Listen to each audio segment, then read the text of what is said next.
Hello everyone, आप लोगों का स्वागत है हमारे चैनल आकाश स्टडी क्लासेज में। आज हम लोग पढ़ने वाले हैं क्लास 12 के फिजिक्स। विद्युत आवेश तथा विद्युत क्षेत्र इसका पहला यूनिट है। आवेश क्या है, सबसे पहले इसमें पढ़ना है कि आवेश क्या है। आवेश यह पिंड का मूलभूत गुण है। यह पिंड का वह सबसे छोटा गुण है जो इलेक्ट्रॉन की कमी या अधिकता से उत्पन्न होता है।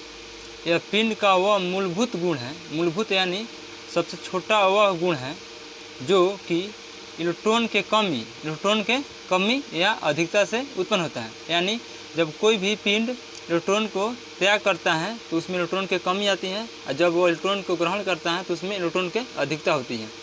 तो जब कोई पिंड इलेक्ट्रॉन को ग्रहण करता है या त्याग करता है तो उसमें आवेश उत्पन्न होता है। तो वहीं लिखा है कि यह पिंड का वह मूलभूत गुण है, या ऐसे भी कह सकते हैं कि यह पिंड का वह सबसे छोटा गुण है जो कि इलेक्ट्रॉन की कमी या अधिकता से उत्पन्न होता है। या ऐसे भी कह सकते हैं कि किसी पदार्थ का वह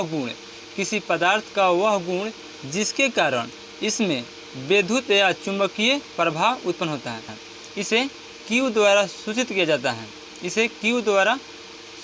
है या प्रदर्शित किया जाता है।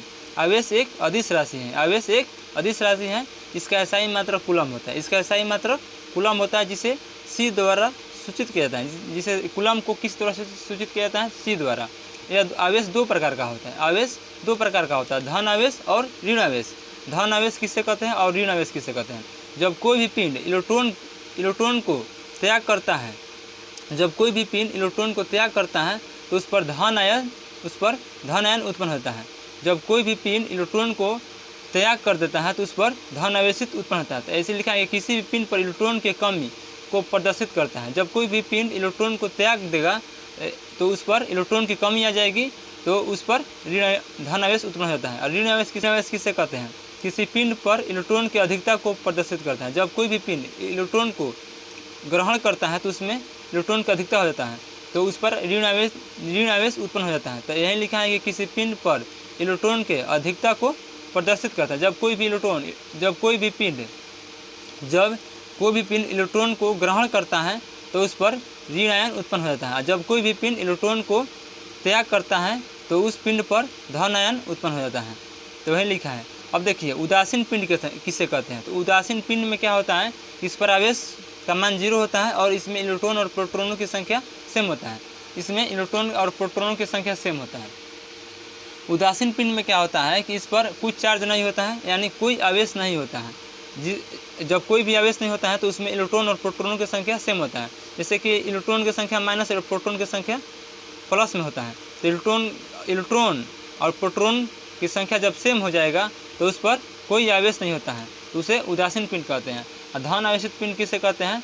जब कोई पिंड इलेक्ट्रॉन को त्याग कर देता है, यानी इलेक्ट्रॉन को दूसरे पिंड पर दे देता है, तो उस पर धन आयन उत्पन्न हो जाता है। तो इसमें इलेक्ट्रॉन की कमी आ जाएगी, तो इसमें इलेक्ट्रॉन की संख्या प्रोटॉन की संख्या से कम हो जाता है। इसमें इलेक्ट्रॉन की संख्या प्रोटॉन की संख्या से कम हो जाएगी, और जब इलेक्ट्रॉन दूसरे वस्तु में चल जाएगा, दूसरे पिंड पर चल जाएगा, तो उसमें द्रव्यमान में भी कमी आ जाएगी। अब देखिए ऋण आवेशित किसे कहते हैं? ऋण आवेशित जब कोई भी पिंड इलेक्ट्रॉन को ग्रहण कर लेता है तो उसमें ऋण आवेश उत्पन्न होता है, वो कर्ज में हो जाता है, यानी माइनस उस पर लग जाता है। तो जब कोई भी पिंड इलेक्ट्रॉन को ग्रहण कर लेता है तो उस पर धन आयन जब कोई भी पिंड इलेक्ट्रॉन को ग्रहण कर लेता है तो उसमें ऋण आवेशित उत्पन्न होता है। तो जब कोई भी पिंड में इलेक्ट्रॉन अधिक हो जाएगा तो उसका द्रव्यमान भी अधिक हो जाएगा, पहले से उसका द्रव्यमान अधिक हो जाएगा। और जब कोई भी पिंड इलेक्ट्रॉन को त्याग कर देगा तो उसका पहले से द्रव्यमान कम हो जाएगा। इसमें इलेक्ट्रॉन की संख्या प्रोटॉन की संख्या से कम होता है, और इसमें इलेक्ट्रॉन की संख्या प्रोटॉन की संख्या से अधिक होता है। यह क्या होता है कि जब कोई भी वस्तु इलेक्ट्रॉन को त्याग करता है तो यह उत्पन्न होता है। जब इसमें क्या होता है, जब कोई वस्तु इलेक्ट्रॉन को ग्रहण करता है तो ऋण आवेश उत्पन्न होता है। अब देखिए समान प्रकार के एक या एक से अधिक आवेश प्रतिकर्षण करता है। जब समान प्रकृति के दो आवेश रहेगा, धन आयन रहेगा, तो उसके बीच जो बल लगेगा उसे प्रतिकर्षण बल कहते हैं। वह दोनों अपने उनको बीच में जो बल लगेगा उसे प्रतिकर्षण बल कहते हैं। दोनों, यह इस तरफ बल लगाएगा और यह इस तरफ बल लगाएगा, दोनों के बीच प्रतिकर्षण बल लगेगा। और जब विपरीत प्रकृति के दो आवेश रहेगा तो उसके बीच आकर्षण बल लगता है, उसके बीच आकर्षण बल लगता है। यह बल इधर लगाएगा और यह बल इधर लगाएगा, यानी यह दोनों क्या करेगा, पिंड अपने आप में सटने के लिए प्रयत्न करेगा और यह पिंड क्या करेगा कि दोनों अपने आप से दूर भागने का प्रयत्न करेगा। तो जब सेम प्रकृति के दो आवेश रहेगा तो उसके बीच प्रतिकर्षण बल लगता है, जबकि दो विपरीत प्रकृति के आवेश रहेगा तो उसके बीच आकर्षण बल लगता है। देखिए, अब स्थित विद्युत क्षेत्र के कारण जब कोई भी आवेश स्थिर रहता है तो उसके कारण विद्युत क्षेत्र उत्पन्न होता है। जब कोई भी आवेश गति नहीं करता है, यानी जब कोई भी आवेश स्थिर रहता है, कोई भी बिंदु पर फिक्स रहता है, तो उसके चारों ओर विद्युत क्षेत्र उत्पन्न होता है। और जबकि कोई आवेश गतिशील यानी गति करता है तो उसके चारों तरफ चुंबकीय क्षेत्र उत्पन्न होता है। और जब वही आवेश त्वरित गति से गमन करता है तो उसके कारण विद्युत चुंबकीय क्षेत्र उत्पन्न होता है। हमें यह बिंदु तीनों याद रखिएगा कि किसी भी बिंदु आवेश के कारण उसके चारों तरफ विद्युत क्षेत्र उत्पन्न होता है। और जबकि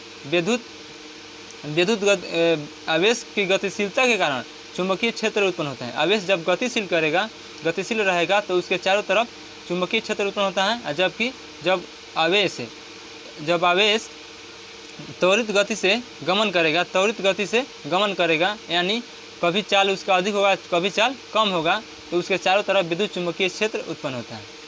चलिए, धन्यवाद।